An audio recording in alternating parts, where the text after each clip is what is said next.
Inggris membuat langkah baru sebagai pembuktian pengakuan negara Palestina. Di situs resmi pemerintahannya, Inggris memperbaharui peta dan keterangan istilah untuk merujuk wilayah tersebut.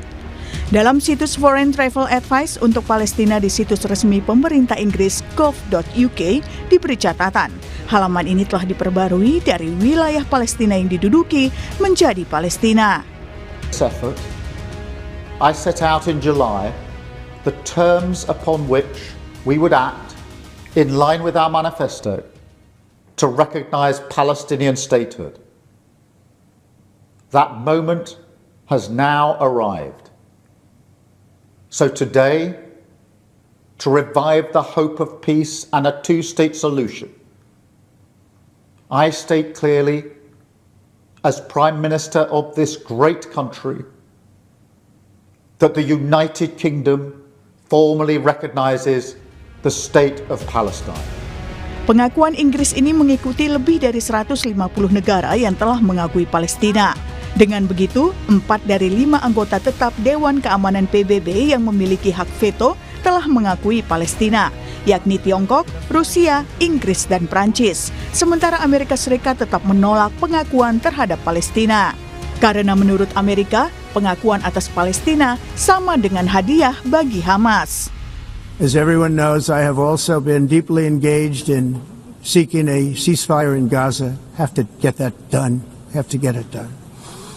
Unfortunately, Hamas has repeatedly rejected reasonable offers to make peace. We can't forget October 7th, can we? Now, as if to encourage continued conflict, some of this body is seeking to unilaterally recognize a Palestinian state. The rewards would be too great for Hamas terrorists for their atrocities. This would be a reward for these horrible atrocities, including October 7th, even while they refuse to release the hostages or accept a ceasefire. Lalu bagaimana dengan sikap Indonesia? Presiden Prabowo dalam pidatonya di KTT PBB menekankan Indonesia mendukung negara Palestina dan solusi dua negara untuk perdamaian di wilayah Palestina dan Israel. We condemn all violence against innocent civilians. Therefore, Indonesia once again reiterates its commitment to the two-state solution in the Palestine problem. Only this two-state solution will lead to peace. We must guarantee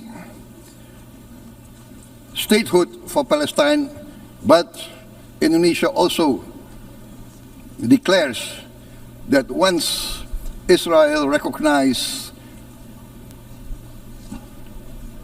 the independence and the statehood of Palestine, Indonesia will immediately recognize the state of Israel, and we will support all guarantees for the security of Israel. Lalu apa langkah lanjutan dari sikap Indonesia ini? Peran strategis apa yang bisa dilakukan Indonesia dalam konflik Israel-Palestina? Tim Liputan, Kompas TV. Inggris membuat langkah baru sebagai pembuktian pengakuan negara Palestina. Di situs resmi pemerintahannya, Inggris memperbarui peta dan keterangan istilah untuk wilayah Palestina. Jika Inggris sudah membuktikan dukungannya ke Palestina, bagaimana dengan Indonesia? Langkah nyata dan strategi apa yang bisa dilakukan? Setelah Presiden Prabowo menyatakan dukungan ke Palestina dalam sidang PBB, kita akan bahas soal ini bersama dengan sejumlah narasumber saudara yang sudah hadir melalui sambungan daring. Ada Dian Wirengjurit, Duta Besar RI untuk Iran 2012-2016, dan juga Profesor Siti Mutia Setiawati, Guru Besar Bidang Geopolitik Timur Tengah Universitas Gadjah Mada. Selamat pagi, Prof. Siti, Pak Dian. Selamat pagi, Mas Bre. Salam sehat, Bapak Ibu. Saya mau ke Pak Dian terlebih dahulu. Pak Dian, ini Inggris sudah mengakui Palestina, tidak hanya secara lisan, tapi juga tercantum di situs resminya. Di petanya di sana terkait dengan travel guide gitu ya, sudah ada tulisan Palestina di sana. Menurut Anda seperti apa? Terima kasih. Satu perkembangan yang positif, jelas, bagus. Tapi kalau mau jujur, yang namanya peta dunia itu kan peta politik. Setiap saat bisa berubah. Jadi kalau dalam kaitan ini perubahan sikap Inggris juga buat saya tidak terlalu membuat perubahan banyak di lapangan. Karena kenyataannya suka atau tidak suka ya masih tetap diduduki kok. Artinya apa? Karena langkah Inggris itu juga tetap tidak diakui oleh Israelnya yang sebagai negara penduduk yang menduduki. Jadi masih panjang jalannya. Tapi saya mau mengingatkan lagi ya teman-teman, bahwa apa yang disampaikan Bapak Presiden Prabowo di PBB kemarin bukan hal baru. Makanya tolong diperhatikan kata-kata beliau. Indonesia reiterated, menegaskan kembali. Posisi dasar Indonesia itu sudah dari kapan-kapan ya mengakui Israel. Tidak ada yang baru dan kita pegang konsisten. Two state itu sudah menjadi dasar penyelesaian yang kita pegang. Jadi tolong kita memahaminya jangan semata-mata seakan-akan kita baru mengakui sekarang atau belum lama. Jadi kita sudah memegang teguh sikap itu. Nah kalau ditanya apa yang bisa dilakukan oleh Indonesia di sana, saya kira terlalu banyak hal yang tidak memungkinkan kita berpartisipasi aktif di lapangan, apalagi dalam mempush Israel. Karena kuncinya ada dua, satu Israel, satu Amerika. Nah selama keputusan politik pengakuan sebuah negara pemegang veto diakui, 4 negara masih belum ada artinya. Amerika harus mendukung. Amerika juga mungkin kalau mengakui Israel mungkin belum tentu. Artinya di lapangan mereka tetap menduduki dan tetap melakukan perluasan settlement, pembangunan infrastruktur mereka. Jadi masih terlalu panjang. Indonesia buat saya, kalaupun mau membantu dalam lapangan, yang nyata sajalah. Sebatas bantuan kemanusiaan, mungkin masih bisa. Tapi untuk membantu menyelesaikan sampai two state solution berdiri terlalu jauh dan akan sia-sia karena sudah terlalu banyak juga negara yang mengambil inisiatif. Bukan hanya Indonesia yang ingin aktif. Terima kasih. Oke, baik Pak Dian. Tapi kalau saya melihat memang ini kan oke lah sebatas ada di peta gitu ya dari wilayah yang diduduki oleh istilahnya adalah wilayah Palestina yang diduduki, tapi sekarang sudah ada Palestina di sana. Ini kan secara resmi paling tidak Inggris mengakui ada di sana, ada Palestina. Kemudian walaupun di lapangan belum tentu, tapi apakah ini kemudian menjadi salah satu pecutan gitu, ataupun salah satu trigger bahwa ini loh salah satu negara sekutu Barat ini juga sudah mengakui, sudah mulai ada titik terang di sana terkait dengan pengakuan Palestina. Terima kasih.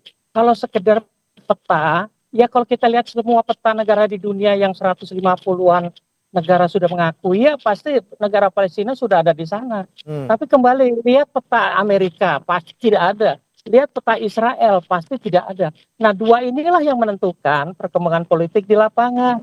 Selama dua negara ini, apalagi Amerika sejauh ini masih belum mau mengakui, apalagi Israel merasa didukung, Amerika masih merasa posisinya kuat, ya selama itu berarti Palestina belum bisa terwujud. Oke, baik. Saya ke Prof. Siti. Prof. Siti, Anda sependapat dengan Pak Dian terkait dengan langkah dari Inggris yang sekiranya kalau di lapangan susah lagi nih ya. Kalau misalnya di peta mungkin sudah terlihat gitu ya, Inggris mengakui, tapi seperti apa di lapangan, Bu Siti? Ya, kalau saya ya sesuai bidang saya ya, bidang saya geopolitik. Kalau melihat peta ini, peta West Bank dan Gaza itu menjadi wilayah Palestina seperti tidak mungkin karena di West Bank itu Israel sudah membangun pemukiman yang masif ya, sudah dibangun, sudah sangat modern di kota-kota itu ya, baik itu Yerusalem Timur maupun saya belum pernah ke sana, tetapi dalam laporan itu Israel itu tidak hanya membangun kota seperti ibu kotanya dulu Tel Aviv, tetapi di West Bank itu masif.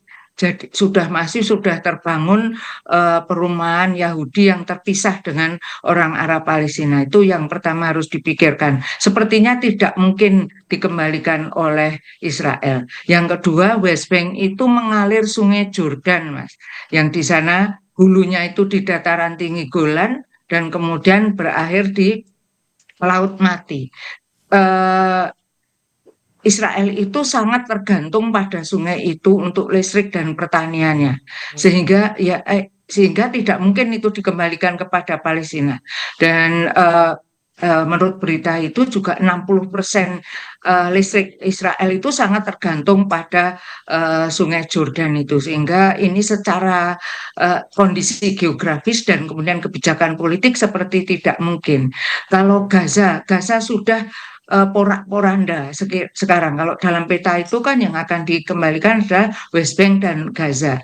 Gaza itu sudah sudah hancur lebur. Masa mau dikembalikan ke Palestina? Nah, ini juga tidak mungkin kan kemudian dikembalikan dalam keadaan seperti itu. Jadi two-state solution itu harus diikuti dengan solution yang berikutnya. Ingat bahwa pengakuan negara-negara itu hanya pengakuan Palestina sebagai negara. Ya, saya juga di tempat lain mengatakan bukan Palestina sebagai negara yang berdaulat. Nah, kalau sebagai negara kemudian tujuannya langkah berikutnya adalah negara yang berdaulat. Negara yang berdaulat itu harus punya teritori dan penduduk serta pemerintahan yang sah. Ya, jadi Indonesia tetap bisa berperan tanpa mengorbankan banyak hal. Kalau di PBB itu kita mendorong langkah berikutnya adalah two-state solution itu segera diwujudkan wilayah yang jelas, yang clear gitu, yang diakui oleh semua negara. Jadi pengakuan Palestina sebagai negara itu masih sangat awal, masih istilahnya masih mentah. Kan nanti masih dibicarakan lagi di Majelis Umum PBB untuk dimintai persetujuan di Dewan Keamanan PBB. Lah ini tapi sudah langkah lebih bagus, ya, artinya ada kemajuan bahwa di seluruh dunia itu orang mengibarkan bendera Palestina, ya, itu sudah secara moral itu dukungan yang bagus. Tetapi berikutnya juga harus kemudian Presiden punya konsep apa itu two-state solution penyelesaian selanjutnya. Oke. Gitu, Mas. Ya, Prof Siti, tapi kalau misalnya tadi Anda sampaikan bahwa nggak mungkin di West Bank kemudian diserahkan gitu ya, kalaupun mau menyerahkan Gaza juga sudah hancur lebur. Tapi seperti apa nih Prof seharusnya yang mungkin harusnya dimiliki oleh Palestina, karena dari peta tahun 1946 saja itu sudah menyusutnya luar biasa sampai tersisa hanya West Bank dan juga Gaza. Kemudian yang paling masuk akal ketika nanti memang Palestina sudah menjadi negara, wilayahnya di mana saja yang bisa diakui sebagai Palestina? Ya, itulah kesulitannya, ya. Kalau melihat petanya itu, ya, kalau saya lihat dari kajian-kajian semua itu tidak mungkin, tetapi kalau ada gerakan internasional mungkin nasionalisasi, ya, seperti dulu kan perusahaan-perusahaan Belanda yang di tempat kita sudah mengakar gitu, kemudian ada tindakan nasionalisasi yang itu dialihkan kepada pemerintah baru Indonesia. Jadi ada istilahnya nasionalisasi, terutama tempat dan PBB yang telah mengatakan bahwa serangan Israel ke Gaza sejak 2023 itu adalah tindakan kriminal yang digolongkan dengan kejahatan perang dan genosida. Itu dulu harus dikejar. Jadi ini hasil dari Komisi Independen PBB loh. Ya, jadi dia mengatakan bahwa ada 3 yang bisa kita tuntut untuk penjahat perang itu, yaitu Isaac Herzog itu Presiden Israel, kemudian Perdana Menteri Israel Benjamin Netanyahu, dan Yoav Gallant itu mantan Menteri Pertahanannya. Ini hasil ini harus dikejar dulu. Kalau sudah ini merupakan kejahatan perang, lah itu baru nanti penyerahan wilayah itu bisa. Kalau menanggapi Donald Trump tadi, ya, dalam pidato tadi mengatakan kita tidak mengakui karena ini berarti memberi peluang pada Hamas dan harus ada tindakan pelepasan tawanan perang oleh Israel begitu, ya. Apa tidak ingat itu Donald Trump? Sebetulnya kan tawaran perang itu hasil dari gencatan senjata tahun lalu itu sudah dilakukan bertahap dan ada 30 orang sekian ya lebih saya exactly saya lupa tapi 30 orang kan jumlah tawanannya itu kira-kira 200. Sudah dilepaskan 30 dan Hamas bilang akan dilepaskan secara bertahap. Tapi ketika proses itu kemudian Israel kembali menyerang dan mencederai gencatan senjata sehingga pelepasan tawanan perang itu berhenti. Jadi proses-proses ini dulu yang dilakukan. Dia kejahatan perang, kemudian proses gencatan senjata permanen ya yang kemudian pemulangan juga saya setuju pemulangan tawanan itu tetapi Israel juga harus mentaati gencatan senjata yang sifatnya harus permanen. Oke, kalau menurut Pak Dian, setuju Pak Dian, kita kalau misalnya ngomongin soal two state solution ini terlalu jauh gitu ya, lebih baik ya kita ngomongin dulu soal kejahatan perang, kemudian gencatan senjata dan juga pelepasan sandera seperti itu. Kalau saya agak dibalik, pelepasan senjata, sandera segala macam bisa kemudian. Tapi begini loh, Gaza itu hancur, tepi barat itu sebagian hancur. Buat saya itu tidak masalah, karena yang penting wilayah itu diakui dulu menjadi Palestina. Pembangunan kembali itu seperti Perang Dunia Kedua atau apapun ada bisa baca program internasional Marshall Plan itu. Membangun kembali yang runtuh, tapi negara-negara yang hancur itu tetap utuh negaranya, batasnya jelas. Nah, kalau sekarang kemudian ada masalah, masih ada sisa-sisa masalah, ada tawanan perang, ada penjahat perang, itu biar urusan kemudian. Kalau saya begini, komite PBB, jangankan komite PBB independen, negara anggota PBB dalam sidang umum sekalipun keputusannya tidak mengikat. Jadi siapa yang akan peduli dengan keputusan komite PBB independen? Sama sekali tidak ada, karena yang pasti Amerika dan Israel tidak mengakui. Tapi catatan saya kedua, tolong diingat, pengakuan kepada sebuah negara belum berarti pembukaan hubungan diplomatik. Pembukaan hubungan diplomatik masih lama, masih mempunyai proses. Inggris pun belum tentu akan segera melakukan pembukaan hubungan diplomatik. Dan kalaupun pembukaan hubungan diplomatik terjadi yang ketiga, belum tentu akan ada pertukaran diplomat dalam bentuk pembentukan kedutaan besar. Jadi buat saya nomor satu memang pengakuan bagus. Artinya wilayah two state itu Inggris sebagai pemegang veto sudah semakin mendekatkan kita. Sekarang tinggal upaya dunia. Bagaimana Amerika diyakinkan sehingga dia bisa menekan Israel menerima keputusan ini. Masalahnya ini politik.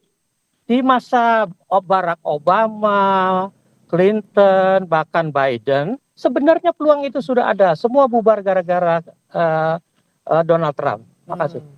Oke, saya mau ke Prof. Siti lagi. Prof. Siti, Anda melihatnya benarkah memang ini gara-gara Donald Trump kemudian yang tadinya sudah ada progres menuju ke yang kita inginkan bersama kemudian menjadi runtuh gitu. Walaupun memang dari beberapa perkataan dari Donald Trump di sidang PBB gitu ya, dia juga mendukung perdamaian gitu walaupun tidak mau mengakui sebagai negara Palestina seperti itu. Ya, kalau gara-gara Donald Trump memang semuanya itu kan kalau menurut sejak dulu saya berpendapat bahwa semua itu kuncinya ada pada Amerika ya. Karena dia memegang hak veto dan dia selalu tabiatnya itu selalu memveto hal-hal yang merugikan Israel. Jadi bukan hanya Donald Trump sebetulnya, tetapi presiden yang sebelumnya pun demikian. Hanya mungkin grade-nya yang agak kurang ya. Dia kan dari Partai Republik. Partai Republik selalu keras dan selalu sangat mendukung Israelnya itu tanpa batas, unconditional ya, tanpa syarat dan lain sebagainya. Kalau Partai Demokrat itu masih mending ya. Kalau saya lihat Partai Demokrat, apalagi di bawah Barack Obama dulu, Barack Obama keras terhadap pembangunan pemukiman karena itu tidak sah dari hukum internasional gitu. Nah, saya tidak tahu apakah Donald Trump itu juga mengikuti bagaimana terbentuknya negara Israel dan bagaimana penderitaan bangsa Palestina ya. Jangan-jangan dia tahunya itu cuma dilapori saja bahwa Hamas itu adalah tokoh teroris yang tidak bisa lagi ditolerir. Dia tidak menyadari bahwa Hamas itu bisa bergaris keras karena Israel yang terus-menerus keras. Jadi kan memang ini satu penyelesaian yang tidak gampang ya. Nanti pemerintahan yang berdaulat itu memang siapa yang mau berkuasa, Hamas ataukah Fatah begitu. Ya, tapi ini kalau ada rekonsiliasi di antara Hamas dan Fatah, dan kalau Israel itu sudah tidak keras lagi, saya yakin Hamas juga akan berkurang. Sama dengan Hizbullah di Lebanon. Ya, ketika Israel itu sudah terusir dari Lebanon, ya, Hizbullah itu tidak melakukan kekerasan. Ngajar. Ya. Ya, silakan dilanjutkan Bu Siti. Ya, jadi kalau perilaku Amerika Serikat terhadap konflik Arab Palestina Israel ini memang seperti tidak memahami sejarah dulu. Jadi kalau Inggris itu kan sudah sadar ya, kalau saya sadar dia salah karena mengeluarkan deklarasi Balfour tahun 1917 yang mengizinkan orang Yahudi seluruh dunia datang ke Palestina ketika Palestina pada waktu itu di bawah mandat Inggris. Nah, ini seperti dia kan menebus dosa lah gitu ya, untuk memperbaiki kesalahannya di masa lalu. Tapi kalau Amerika itu kan pendatang baru. Oke, tapi Prof Siti kalau kita melihat misalnya Inggris sudah sadar gitu punya ya. kepentingan langsung. Ya, Inggris sudah sadar, kita lihat Inggris sudah sadar. Kemudian negara-negara sekutu lain, Kanada, Australia, ini juga Prancis sudah mulai mendukung juga. Apakah bisa menekan Amerika Serikat juga untuk memberikan sikap yang sama? Kalau apakah bisa menekan itu, saya kira Amerika Serikat itu sudah ditekan. Dan harusnya dia sudah merasa terisolir ya, karena kalau orang wajar, orang yang normal, kalau kita ditekan 4 orang dalam satu komunitas itu 5 orang, harusnya kita menerima yang 4 loh. Kalau kita sikap kita demokratis loh. Ya, sikap yang demokratis itu kan mengikuti yang banyak kan, itu kan demokrasi ya. Kalau dalam satu komunitas 4 orang sudah mendukung, Anda tetap kencang, ya itu enggak normal, itu bukan jiwa demokrat gitu ya, tidak bersifat demokratis. Saya di kantor itu tidak harus voting ya, tapi kecenderungan pada umumnya orang mengarah ke A, banyak orang ya itulah sikap demokrat gitu. Sikap yang demokratis itu adalah mengikuti yang harus yang besar. Kalau Donald Trump ya. Freeze ya, Mas. Oke. Baik, Prof Siti. Ya, Prof Siti, kami tangkap penjelasan Anda tadi terkait dengan bagaimana kemudian di sebuah komunitas harusnya sikap yang dominan harusnya juga diikuti oleh seluruh anggota gitu ya.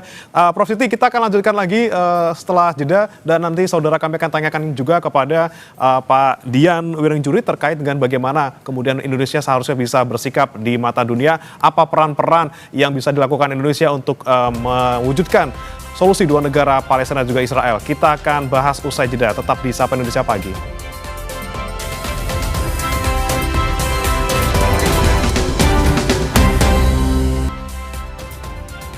Kembali di Sapa Indonesia Pagi, saudara masih membahas terkait dengan langkah Inggris yang kemudian semakin menambah dukungan untuk pengakuan negara Palestina. Kembali bersama kami juga ada Prof. Siti dan juga Pak Dian. Saya mau ke Pak Dian. Pak Dian, tadi sempat Anda sampaikan bahwa tidak banyak sebenarnya bisa dilakukan Indonesia. Tapi kemudian kalau Indonesia dianggap tidak strategis gitu ya, kemudian kenapa kemudian kemarin Trump memanggil Pak Prabowo di pertemuan multilateral Timur Tengah, yang mana di sana isinya negara Timur Tengah semua, hanya Indonesia di sana. Apa yang bisa Anda pandang dari Indonesia kemarin bertemu dengan negara Timur Tengah dan juga Amerika Serikat?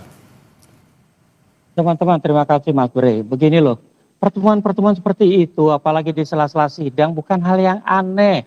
Yang dibicarakan juga belum tentu hanya Palestina. Ada malah yang lebih luas di Timur Tengah. Mungkin juga ada kaitan dengan Iran. Tapi begini loh, upaya diplomatik, saya latar belakangnya diplomatik. Kalau dibilang upaya mendirikan sebuah negara Palestina, ada yang bilang tidak bisa atau tidak mungkin.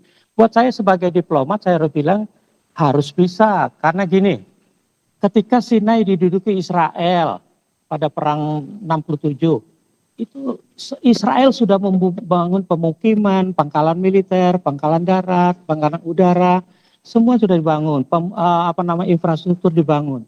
Tapi ketika dikembalikan kepada Mesir pada akibat perjanjian 79, semua dikembalikan, ditinggalkan. Artinya apa?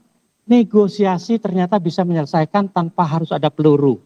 Nah, kembali ke peran Indonesia.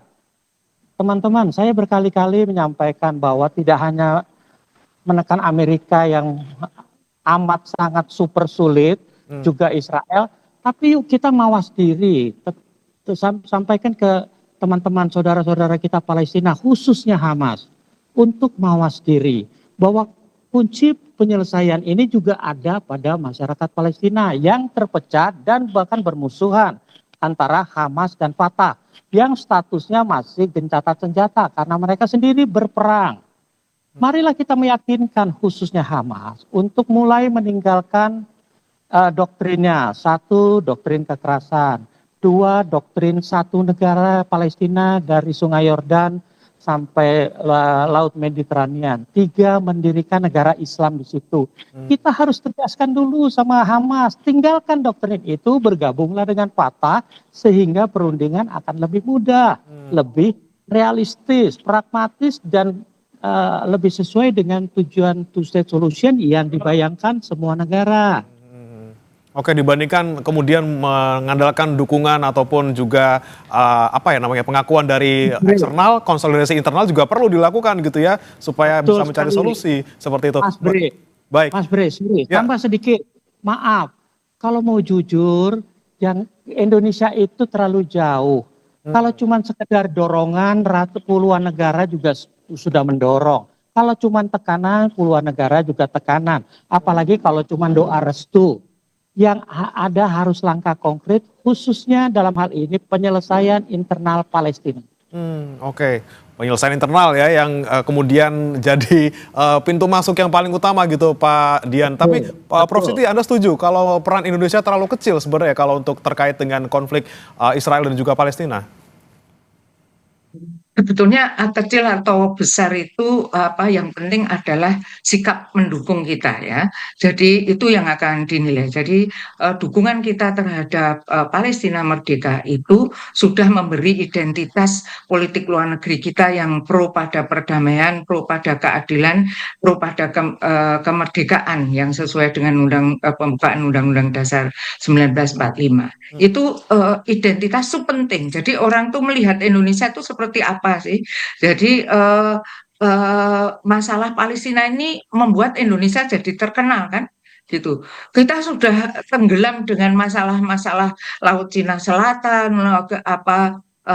kelapa sawit kita ya, kita juga merusak ini semua. Itu kan kalau menurut saya dengan adanya masalah Palestina ini, Indonesia sebetulnya jadi dikenal negara yang itu tadi yang selalu pro pada kemerdekaan begitu. Jadi kecil atau besar itu sudah hitungannya apa dulu, kecil atau besar itu. Kalau menurut saya ya itu sudah besar kalau dibandingkan peranan Indonesia di tempat lain ya. Contohnya yang punya masalah seperti Palestina Israel ini kan bukan hanya dia, masih ada Rohingya di Myanmar ya. Kemudian masalah juga kelompok Islam di Cina ya, masih banyak tempat lain, belum negara-negara Afrika ya yang mereka juga sedang perang di antara mereka. Itu kan kita konsentrasi ke Palestina. Nah, menurut saya itu sudah besar gitu, dan itu sudah memberi identitas, sekali lagi identitas politik luar negeri Indonesia yang kemudian menjadi terkenal gitu, kalau menurut saya. Oke, tapi kalau menurut Anda, Prof. Siti, dengan Pak Prabowo kemarin bilang bahwa siap mengerahkan 20.000 tentara, bahkan lebih gitu, tidak hanya untuk Palestina, tapi juga untuk negara-negara lain yang berkonflik di Timur Tengah. Menurut Anda seperti apa? Itu mungkin yang dimaksud pasukan perdamaian ya, Mas. Bukan tentara ya. Kalau pasukan perdamaian itu kita sudah lama tergabung. Mas Bre, salah Setahu saya tidak berbiaya. Jadi itu Prof. Siti bisa dilanjutkan terlebih dahulu, nanti baru ke Pak Dian. Silakan, Prof. Saya kira itu ya baik. Baik. Ya, jadi pasukan perdamaian itu kita sudah aktif sejak dulu, memang tidak hanya di Timur Tengah tapi di negara-negara Afrika juga ya. Jadi penyumbang terbesar dalam pasukan perdamaian. Yang saya sangat tidak setuju dengan Pak Prabowo adalah janji untuk mengakui kemerdekaan Israel. Oke. Kalau Israel itu mengakui eksistensi Israel, kalau Israel juga mengakui Palestina, sebaiknya tidak dikatakan itu karena menegasikan yang telah kita dukung gitu. Oke, Pak Dian, silakan Pak Dian, tanggapannya Pak Dian. Satu, mengenai peacekeeping, Mas, kayaknya halayak mungkin salah paham ya. 20.000 itu bukan kesiapan kita mengerahkan 20.000. 20.000 itu total pasukan kita yang sudah dikirim ke dalam rangka partisipasi peacekeeping force di berbagai negara hingga saat ini. Tolong jangan disalahpahami. Kedua, kalau masalah besar kecil tuh begini. Buat saya, kalau dibilang kita jadi menonjol di kancah internasional gara-gara sambutan Prabowo, dengan segala hormat kepada Bapak Presiden kita, tidak ada yang istimewa. Semua negara, kita hanya heboh di dalam negeri kita. Seakan-akan kita memberikan gaung yang luar biasa kepada masyarakat internasional. Padahal itu gaung itu sudah dari kapan-kapan kita perjuangkan. Masalahnya kita saja dengan era media sosial ini heboh di dalam negeri. Pidato Pak Presiden Prabowo atau berita Pak Presiden Prabowo tidak ada headline di masyarakat internasional. Hanya dikutip bahwa Indonesia setelah 10 tahun tampil lagi. Tapi tidak ada kaitan dengan Indonesia jadi terkenal, Indonesia jadi menonjol. Tidak ada. Semua hal berlangsung seperti biasa. Terima kasih. Oke Pak Dian, yang ingin saya tanyakan lagi tadi terkait dengan pernyataan Prof. Siti yang menyoroti soal pernyataan Pak Prabowo yang bilang soal kemerdekaan Israel. Jadi Pak Prabowo bilang bahwa Indonesia akan mengakui Israel jika kemudian Israel juga mengakui Palestina. Apakah ini kemudian menyatakan pergeseran sikap sedikit dari Indonesia terkait dengan sikap ke Palestina? Maaf, tidak sama sekali. Itu posisi dasar Indonesia.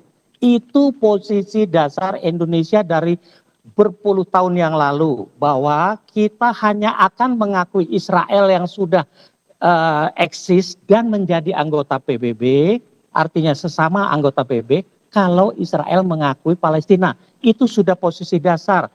Jadi kalau ada pernyataan kayak kemarin, posisi Saudi seperti itu, bukan hal yang baru juga. Itu posisi umum yang berlaku di antara negara-negara anggota PBB. Bahwa dalam kasus Palestina, negara-negara seperti Indonesia, Malaysia itu masih tegas sikapnya. Akui dulu Palestina oleh Israel, baru kita mau mengakui. Tidak ada yang aneh dengan itu. Itu posisi dasar. Terima kasih.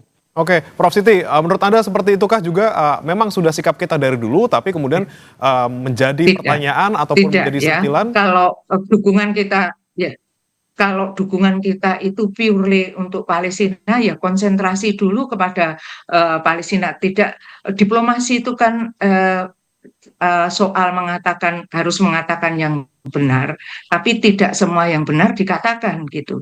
Jadi memang ya kita mungkin akan mengakui Israel, tapi nanti nggak perlu dikatakan supaya dukungan kita terhadap Palestina itu bisa utuh gitu. Dan kita kan juga berhadapan-hadapan dengan negara-negara Arab yang sudah menganggap kita bukan akan ya, yang menganggap kita itu pendukung setianya kemerdekaan Palestina. Kemudian dengan pernyataan itu seperti tidak diplomatis kalau menurut saya.